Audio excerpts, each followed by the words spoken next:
अस्सलाम वालेकुम स्टूडेंट्स। आज जो टॉपिक हम पढ़ने जा रहे हैं वो है 2.6 इक्वेशंस ऑफ मोशन। देखें जी, इक्वेशंस ऑफ मोशन फिज़िक्स की मेन बेस हैं और ये बहुत ही इंपॉर्टेंट इक्वेशंस हैं। फेडरल बोर्ड के आप जितने भी पास पेपर देखेंगे और जब मैं आपको इस चैप्टर के लास्ट में भी पास पेपर इस चैप्टर के करवाऊंगा तो मैं आपको दिखाऊंगा कि हर एक पेपर के अंदर ये इक्वेशन ऑफ मोशन लाजमी तौर पर आई हैं, चाहे वो शॉर्ट में आए चाहे वो लॉन्ग में आए, क्योंकि ये इंतहाई किस्म की इंपॉर्टेंट इक्वेशंस हैं। हमारा जितने भी मोशन है वो इन इक्वेशंस के ऊपर बेस करता है।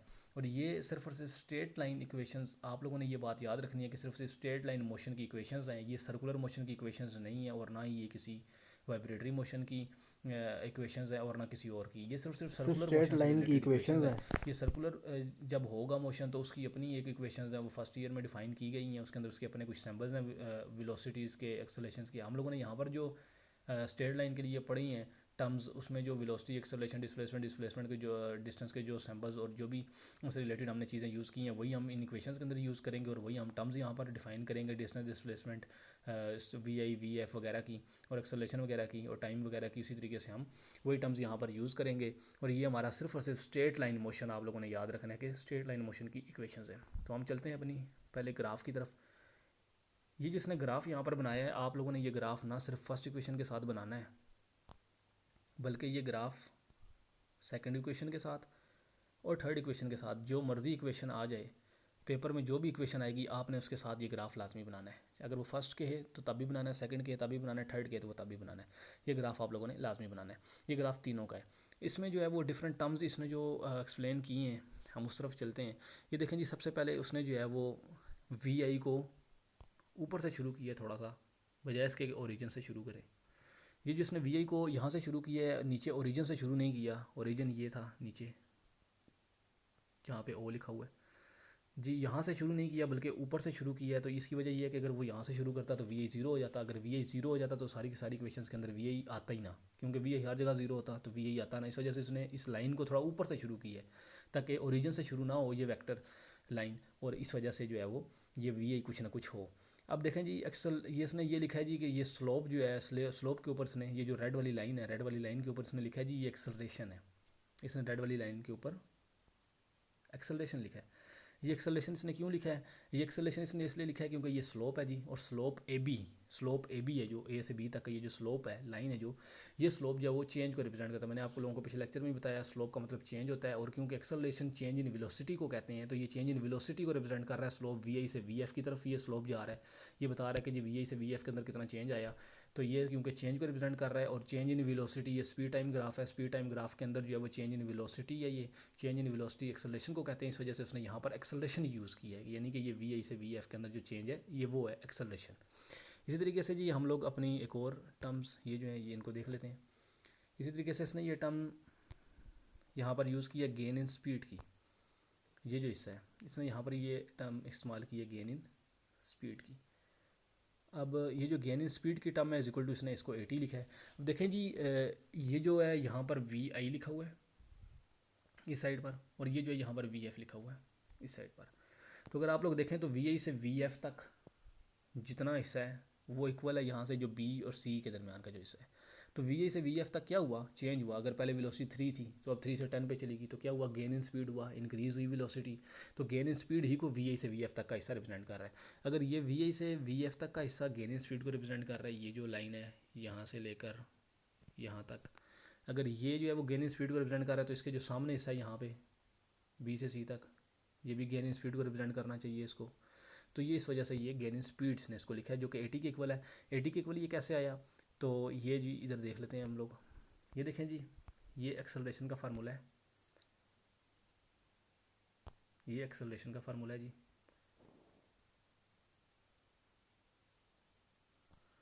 एक्सेलेशन के फार्मूले में अगर हम लोग जो है वो V F minus V I को देखें, ये V F minus V I क्या है जी, gain in speed. Gain in speed V F minus V I को कहते हैं। गेन इन स्पीड देखें ना, वी एफ पहले 10 बाद में 10 हो गया, पहले अगर 3 था, अगर 10 माइनस 3 करूँ तो क्या आएगा 7। 7 क्या बता रहा है, गेन इन स्पीड बता रहा है जी। 3 से 10 तक गई है, गेन इन स्पीड 7 का हुआ है, ये बता रहा है। तो वी एफ माइनस वी आई जो है वो गेन इन स्पीड के इक्वल है। अगर हम लोग यहाँ से वी एफ माइनस वी आई निकालें तो टी यहाँ डिवाइड हो रहा है, उधर जाकर मल्टीप्लाई हो जाएगा ए के साथ। क्या आ जाएगा, वी एफ माइनस वी आई की वैल्यू ए टी आ जाएगी। क्या आ जाएगी, ए टी आ जाएगी, क्योंकि टी उधर जाकर मल्टीप्लाई हो जाएगा। तो इसलिए ये जिसने यहाँ पर लिखा है गेन इन स्पीड, ये जो गेन इन स्पीड है ये इस वजह से इसने ए टी के इक्वल लिखी है। अब ये जो है ये ए टी गेन स्पीड को रिप्रेजेंट कर रहा है। अब ये जिसने अंदर लिखा है इसको देख लें जी, ये इसने कैसे लिखा है, area is equal to half T multiply by A T और area is equal to we I multiply by T. मैं आपको एक बात बता दूं जी कि पिछले आपको लेक्चर में मैंने ये बताया है कि ग्राफ के जो अंडर का एरिया होता है, ये जितना भी अंडर दी लाइन एरिया है, ये जितना भी अंडर दी लाइन जो है वो एरिया है, ये सारा का सारा जितना भी एरिया जी, ये हम लोग तब फाइंड कर सकते हैं अंडर दी एरिया, ये लाइन से नीचे नीचे वाला, ठीक है जी। ये लाइन यहाँ पे ये रेड वाली लगी हुई है ना, इसकी ये इसके नीचे नीचे वाला सारा का सारा हिस्सा, अब सर्कल से वो नीचे तक तो नहीं बन सकता था, ये इसके जो नीचे वाला हिस्सा है, ये वाला सारा यहाँ से ये वाला हिस्सा जो है, जिसको मैंने थोड़ा थोड़ा शेडिड कर दिया, ये जो हिस्सा है सारा का सारा, ये जितना भी हिस्सा है जी, ये सारा का सारा हिस्सा जो है वो एरिया जी ग्राफ जो इसके अंडर आ रहा है लाइन के। अब ये जो लाइन के अंडर ये जो एरिया आ रहा है, ये वाला जो एरिया है, ये हम लोग ये देखेंगे कि कौन सी शेप बन रही है जो मैथ में यूज़ होती है, क्योंकि हमारे पास डिफरेंट शेप्स के डिफरेंट एरिया के फार्मूले होते हैं। तो अब यहाँ पर कोई एक शेप नहीं बन रही जी, अगर मैं इसको क्लियर कर दूँ, आप देखें ज़रा, यहाँ पर दो शेप्स बन रही हैं। नंबर 1 शेप बन रही है जी ऊपर ये ट्राइंगल की शेप, हम अगर एक ही कोई शेप बने तो तब भी कर सकते हैं उसी एक ही शेप में, लेकिन अगर एक शेप ना बने तो दो डिफरेंट शेप्स में कन्वर्ट करके उनके एरियाज़ को बाद में प्लस करके भी एरिया निकाल सकते हैं टोटल सारा का सारा। तो ये हमने एक ट्रायंगल बना लिया जी अपने लिए, और ये हम लोगों ने एक ट्रायंगल बना लिया जी, और ये एक हम लोगों ने रेक्टेंगल बना लिया। तो ये दो हिस्सों में कन्वर्ट किया जी। अब हमारे पास अगर एरिया ऑफ रेक्टेंगल आ जाए और एरिया ऑफ ट्रायंगल आ जाए तो हम इन दोनों को प्लस करके टोटल डिस्टेंस निकाल सकते हैं जी। स्पीड टाइम ग्राफ के अंदर जो एरिया होता है वो सारा सारा किसको रिप्रेजेंट करता है, डिस्टेंस को। हम लोगों ने ये पिछले स्पीड टाइम ग्राफ में देखा। तो अब एरिया ऑफ ट्रायंगल जो होता है जी, area of triangle is equal to होता है half base multiply by height, half base multiply by height. अब देखें जी इसके अंदर बेस क्या बन रही है, अब ट्रायंगल के अंदर एरिया जो उसने लिखा है उसने लिखा है जी हाफ मल्टीप्लाई बाय टी। अब देखें जी यहाँ पर बेस टी बन रही है, ये देख रहे हैं बेस यहाँ पर टी बन रही है। ये ओ से डी तक ले लें या चाहे ए से सी तक ले लें, ये वाला हिस्सा बेशक ये लाइन ले लें, ये दोनों इक्वल है आपस में, ये दोनों टी के ही इक्वल है, क्योंकि नीचे वाली एक्सिस जो हॉरिजॉन्टल है ये टी को रिप्रेजेंट कर रही है। तो इस वजह से ये सी तक ये क्योंकि जो है वो उसको रिप्रेजेंट कर रही है, टी को रिप्रेजेंट कर रही है, इस वजह से ये इसको हम जो है वो टी लिख सकते हैं। तो हमने बेस को टी लिख दिया, तो half multiply by base, base T हो गया।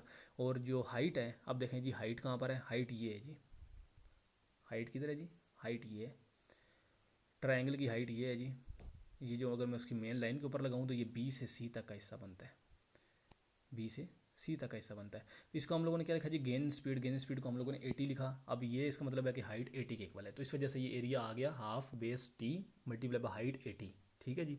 इसी तरीके से ये वाला एरिया कैसे आया जी, area is equal to we I multiply by T, V I multiply by T कैसे आया, रेक्टेंगल का जो फार्मूला होता है जी एरिया का होता है जी, वो होता है जी length multiply by breadth, length multiply by breadth. तो लेंथ जी लॉन्ग वाली साइड को कहते हैं। अब ये जो है यहाँ पे इसने ब्रेड्थ मल्टीप्लाई बाय लेंथ लिखा हुआ है, एक ही बात है, ब्रेड्थ मल्टीप्लाई बाय लेंथ लिख दो या लेंथ मल्टीप्लाई बाय ब्रेड्थ लिख दो। तो इस वजह से इसने जो वी आई लिखा हुआ है ये है ब्रेड्थ, यहाँ से लेकर यहाँ तक का हिस्सा, ये देखिए जी रेक्टेंगल की ब्रेड्थ बन रही है यहाँ से यहाँ तक का हिस्सा, ठीक है जी। ओ से वी आई का हिस्सा लेंथ ब्रेड्थ बन रही है, तो इसने ब्रेड्थ लिखा मल्टीप्लाई बाय ये जो है वो लेंथ। अब देखें जी लेंथ रेक्टेंगल की भी ये वाली बन रही है जो कि टी से रिप्रेजेंट हुई हुई है, ये वाली, ये भी टी से रिप्रेजेंट हुई हुई है। तो हम लोग इसको जो है वो टी लिख सकते हैं। तो लेंथ मल्टीप्लाई ब्रेड्थ ये एरिया वाला ये जो हिस्सा है, area is equal to we I multiply by t, ये इस तरीके से आया है। अब हम चलते हैं इक्वेशन की तरफ। अब देखें जी सबसे पहले जो उसने इक्वेशन निकाली है, ये इसके अंदर डिस्टेंस नहीं है, ये एक इक्वेशन है जिसके अंदर डिस्टेंस नहीं है, बाकी दोनों इक्वेशन के अंदर डिस्टेंस मौजूद है। Speed time graph for the motion of the body is shown in the figure, slope of the line A B gives the acceleration. मैं आपको बता दिया जी स्लोप हमेशा चेंज को रिप्रेजेंट करता है यहाँ पर, क्योंकि ये स्पीड टाइम ग्राफ है, ये चेंज इन वेलोसिटी को रिप्रेजेंट कर रहा है, वी से वी एफ पर वेलोसिटी चेंज हुई है, तो वी जो चेंज इन वेलोसिटी एक्सेलरेशन के इक्वल होता है, इसलिए हम लोगों ने स्लोप को एक्सेलरेशन लिखा। अब ये कहता है जी कि slope of line A B is equal to, slope of line A B is equal to acceleration. उसने कहा जी एक इक्वल होता है slope of line A B acceleration के, कहता जी एक इक्वल है। तो अब चलते हैं जी, कहता है जी कि ये इसको हम अगर लिखें एक्सेलरेशन के फार्मूले को, तो ये आएगा जी बी सी ओवर ए सी। अब देखें जी हम लोगों ने एक्सेलरेशन का फार्मूला पढ़ा है, final minus initial over time. अब अगर आप लोग यहाँ पर ग्राफ को देखें,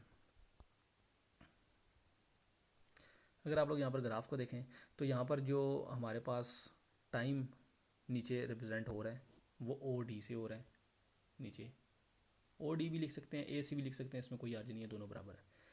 तो इस वजह से इसने यहाँ पर पहले नीचे वाला हिस्सा देख लें, ए सी जो लिखा है इसने, ये टाइम की वजह से लिखा है, ए सी टाइम के इक्वल है, इसी को हम ओ डी भी लिख सकते हैं क्योंकि जो ओ डी से हिस्सा है और ये जो ए से सी तक का हिस्सा है ये दोनों बराबर है आपस में, और ये दोनों टाइम को रिप्रेजेंट कर रहे हैं।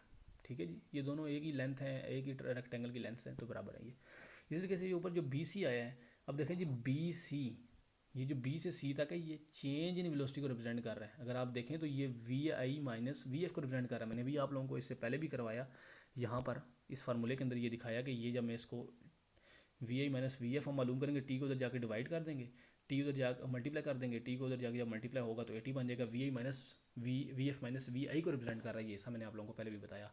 ये V F minus V I को रिप्रेजेंट कर रहा है, गेन इन स्पीड। तो ये इसने बी सी इस वजह से लिखा क्योंकि हम लोग चेंज इन स्पीड ऊपर लिखते हैं एक्सेलरेशन के फार्मूले में। तो देखिए इसने इसको तोड़ भी दिया, इसने इसको तोड़ा जी B D minus C D में, इसने इसको तोड़ दिया जी B D minus C D में।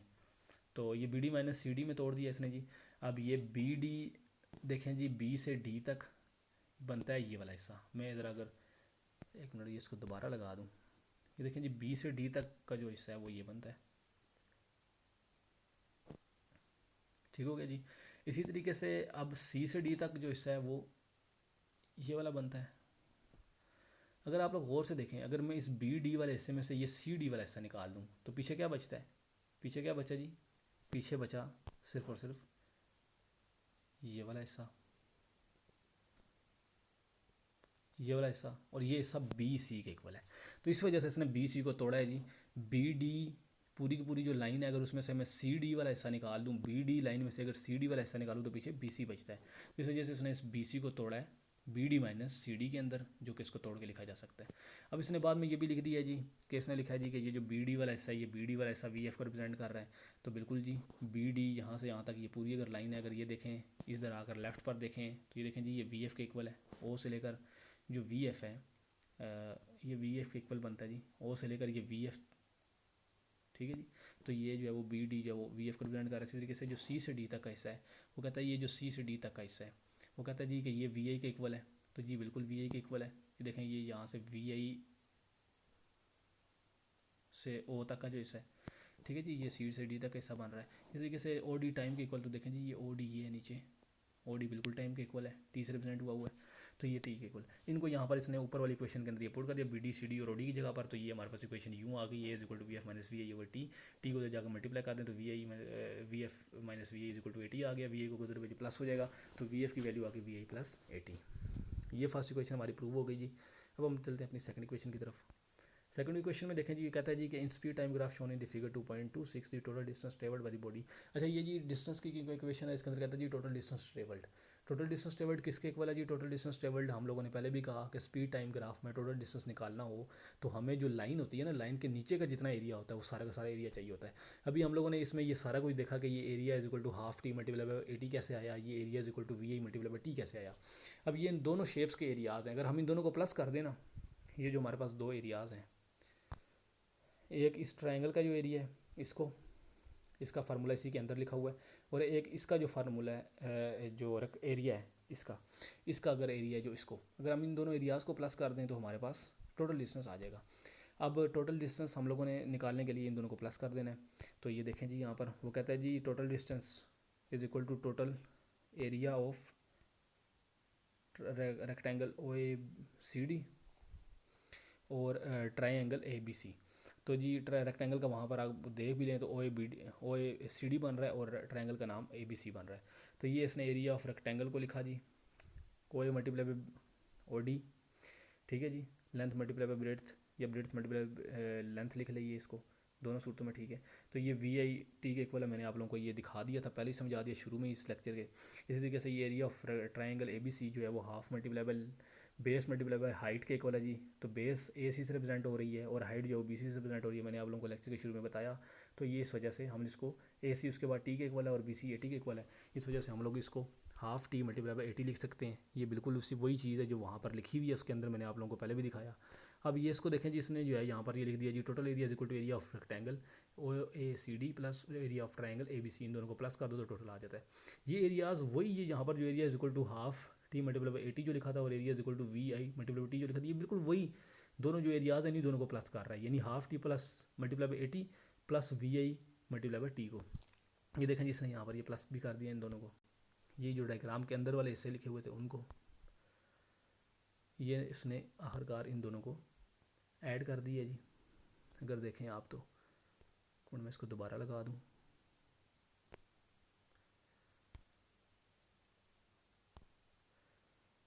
ये इसने जी इनको ऐड कर दिया जी, V I T plus half T multiply by T को, तो इन दोनों को इसने ऐड कर दिया जी, इन दोनों को ये टी मल्टीप्लाई बाई टी करके टी स्क्वायर हो गया, और ये हमारे पास जो फाइनल आखिरकार फार्मूला है नीचे इक्वेशन प्रूव हो गई जी, ये प्रूव हो गई s is equal to we i plus half a t square. ठीक है जी, ये हमारे पास आखिरकार फाइनल इक्वेशन प्रूव हो गई। अब हम चलते हैं जी थर्ड इक्वेशन की तरफ। थर्ड इक्वेशन में कहता है जी ना speed time graph shown in the figure the total distance travelled is equal to given by the total area O A B D under the graph. कहता है total area O A B D equal to है s के, यानी कि total area देखें ना equal to होता है डिस्टेंस के, तो इसने लिखा जी एस के यानी डिस्टेंस के। अब जो इसने इस डिस्टेंस से आगे लिखा है O A plus B D over two, ये कैसे आया? तो जी S is equal to we T होता है, ये हम लोगों ने स्पीड के अपने फार्मूलाज में वहाँ पे पढ़ा था, स्पीड के टॉपिक में हम लोगों ने एक फार्मूला पढ़ा था s is equal to we t, आप वहाँ पर जाकर चेक भी कर सकते हैं। ये जी यहाँ पर पेज नंबर मैं आपको बता देता हूँ, जहाँ पर आपने स्पीड का जो टॉपिक है उसको पढ़ा था, ये पेज नंबर 36 है। 36 में सबसे ऊपर उसने जो है वो स्पीड का जहाँ फार्मूला लिखा था, तीसरे स्टेप पे उसने लिखा था s is equal to we t. ये बिल्कुल जो है ना एस इज इक्वल टू ये जो O A plus B D over two multiply by O D है ना, ये बिल्कुल S is equal to we T है। ये जो O A plus B D over two है, ये जो हिस्सा है ये वी की जगह पर आया है। मेरी एक बात याद रखें जी, जब भी वी एक होता है ना, यानी वी चेंज नहीं हुआ, एक्सेलरेशन नहीं हुई, चेंज इन वेलोसिटी नहीं हुई, तो हम लोग वी लिखते हैं, हम लिखते हैं s is equal to we t. ये जो आगे ओ डी है, ओ डी टाइम को रिप्रेजेंट कर रहा है, ये हम लोगों ने पीछे देख लिया, आप ग्राफ में ऊपर जाकर देख भी लें, ओ डी जो है वो टी को रिप्रेजेंट कर रहा है, तो ओ डी तो टी के इक्वल है, यानी टी तो टी है, टी चेंज नहीं हुआ, वी चेंज हुआ है। जब भी वेलोसिटी चेंज ना हो हम लिखते हैं s is equal to we t, लेकिन जब भी वेलोसिटी चेंज हो जाए, वेलोसिटी एक जैसी ना रही हो, तो हम इसको एवरेज वेलोसिटी लेते हैं। लेट्स सपोज के एक ट्रेन चल रही थी, ट्रेन ने जो है वो पहले कुछ सेकंड्स जो है वो अपनी जो स्पीड थी वो 5 मीटर पर सेकंड रखी, लेकिन कुछ सेकंड के बाद उसकी स्पीड जो है वो 25 मीटर पर सेकंड हो गई। अब अगर हम टोटल डिस्टेंस फाइंड करना चाहें इस सारी के दौरान, जो पहले 5 सेकंड में जो है वो 5 रही और बाद में जो है वो 15 हो गई या 25 हो गई, तो हम इसमें अगर टोटल जो है वो डिस्टेंस फाइंड करना चाहें ना, तो टोटल डिस्टेंस फाइंड करने के लिए हमें s is equal to we t नहीं लगाना पड़ेगा, बल्कि s is equal to v average t लगाना पड़ेगा, और जो वी एवरेज आएगा वो हमेशा आएगा v i plus v f divided by 2 से। ये जो ओ ए है ना, ये वी आई के इक्वल है, अगर आप ऊपर जाकर देखेंगे तो आपको पता चल जाएगा ये जो ओ ए है ये वी आई के इक्वल है। इसी तरीके से ये जो बी डी है, बी डी वी एफ के इक्वल है। ऊपर ग्राफ में मैं आपको दिखा भी देता हूँ जी, ये देखें जी, ये जो ओ से ए तक का हिस्सा ये वी आई को रिप्रेजेंट कर रहा है। इसी तरीके से ये जो बी से डी तक का हिस्सा है, ये अगर आप सामने देखें, मैं इधर से एक और हॉरिजॉन्टल लाइंस लगा देता हूँ आपके लिए, ये देखें, ये सामने अगर हम जाएँ, ये देखें जी, ये वी एफ की तरफ जा रहा है जी, और ये यहाँ पे ज़ीरो की तरफ। इसका मतलब है कि ये जो बी से डी तक का हिस्सा है, ये जो है वो ज़ीरो से यहाँ से बनता है ऊपर तक का, यानी वी एफ के इक्वल तक का। ठीक है जी, तो ये वी एफ के इक्वल है, तो इसने असल में ये लगाया है s is equal to we t, लेकिन वी को वी नहीं लिखा जा सकता क्योंकि वेलोसिटी चेंज हुई है, तो इस वजह से हम लिखेंगे v i plus v f divided by 2। इसी तरीके से मल्टीप्लाई बाई ओ डी मैंने आपको बता दिया टाइम ही है, तो s is equal to we t पूरा हो गया। यहाँ पे वी हम लोगों ने एवरेज यूज़ किया, 2 इधर लाकर डिवाइड कर दे तो 2s हो गया, और ये equation 2s is equal to A plus B D plus multiply by O D हो गई। अब देखिए जी, हमने जब कोई चीज़ प्रूव करनी होती है ना, तो हम उसके मुताबिक चीज़ों को लेकर चलते हैं। अब ये जो B C divided by O D इसने मल्टीप्लाई किया दोनों साइडों पे, ये जो है वो इस वजह से किया कि हम लोग इस चीज़ को प्रूव करना चाहते हैं, तो हमने ये दोनों साइडों पे B C over O D जो मल्टीप्लाई कर दिया। अब जो बी सी हम पहले भी देख चुके हैं, we F minus V A के इक्वल है, और ओ डी जो है वो टाइम के इक्वल है, यानी ये पूरा जो है वो ए के इक्वल है। इसने यहाँ पर इसको दोबारा से लिख भी दिया जी, ये कहता है जी कि B C over O D is equal to A के इक्वल है, हमने फर्स्ट इक्वेशन ऑफ मोशन के अंदर ये लिखा भी है। ये कहता है जी कि इस सारे के सारे हिस्से को हम एक इक्वल लिख सकते हैं, इस वजह से जी इसने यहाँ पर इसको फिर आखिरकार एक इक्वल लिख दिया है। यहाँ पे देखें तो इसी तरीके से ये जो इस साइड पर ये बी सी और ओ डी था, ये एक ओ डी इस एक ओ डी से कट गया जी, एक ओ डी से कट गया, तो यहाँ पर सिर्फ और सिर्फ बी सी बचा। अब ये बी सी लिखा हुआ है जी, O A plus B D multiply by B C. अगर हम ओ ए देखें, मैंने आप लोगों को अभी दिखाया वी ए के इक्वल है, बी डी देखें तो वी एफ के इक्वल है, मल्टीप्लाई बाई बी सी देखें तो वी एफ माइनस वी आई यानी गेन इन स्पीड के इक्वल है। मैं आपको दिखा चुका हूँ जी। अगर हम इनको देखें तो ये फार्मूला बन रहा है अगर आप फार्मूला लगाना चाहें फार्मूला भी लगा सकते हैं, अगर आप फार्मूला ना लगाना चाहें तो आप मल्टीप्लाई भी कर सकते हैं। वी को पहले वी से करें, वी से करें, फिर वी को वी से करें, फिर इसी तरीके से वी को वी से करें और वी को वी से करें, तो कुछ कट जाएंगे टर्म्स और आखिरकार v f square minus v square term बचेगी। अगर आप फार्मूला लगाना चाहें तो फार्मूला भी ये लग रहा है जी ए प्लस बी ए माइनस बी वाला, ठीक है जी। क्योंकि जो वी है ये यहाँ पे भी लिखा है, वहाँ पर भी लिखा हुआ है जी, इसी तरीके से वी एफ यहाँ पे लिखा है, वहाँ पे लिखा हुआ है। तो इसको अगर हम लोग उस तरह भी लिखना चाहें तो लिख सकते हैं जी, a square minus b square के इक्वल होता है ये फार्मूला। तो ये फिर भी 2as is equal to we f square minus v square होगा, और ये हमारी जी इक्वेशन जो है वो प्रूव हो गई।